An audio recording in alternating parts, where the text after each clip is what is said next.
Com a palavra, a deputada Natália Bonavides. Obrigada, presidente. Bom dia, ministro. No meu estado, Rio Grande do Norte, tem um município que é histórico para a educação brasileira. Em meados da década de 60, em Angico, aconteceu uma experiência que chamou a atenção do mundo inteiro, porque 300 pessoas foram alfabetizadas em 40 horas por Paulo Freire.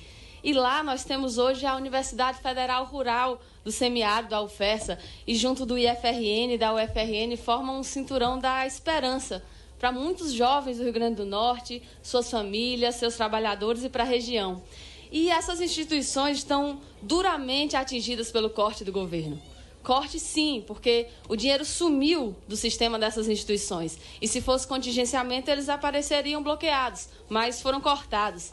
E são instituições que poderão fechar em poucos meses.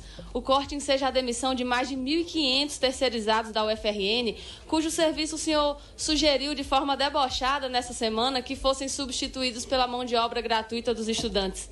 22 IFRNs que fechariam sem o básico do básico, água, luz, papel. Só no Rio Grande do Norte são 109 milhões de reais. E é por isso que acontecerão manifestações enquanto os cortes não forem cessados, porque ninguém é idiota, para usar as palavras do presidente, para ficar assistindo a esse tipo de sucateamento acontecer.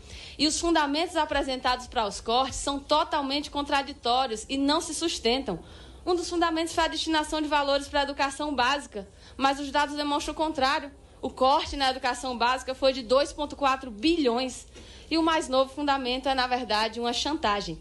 É o verdadeiro toma lá da cá. Vincula o cancelamento dos cortes com a aprovação da reforma da Previdência, sabendo que a reforma da Previdência sequer geraria algum impacto imediato, ou seja, o investimento da educação virou uma moeda de troca.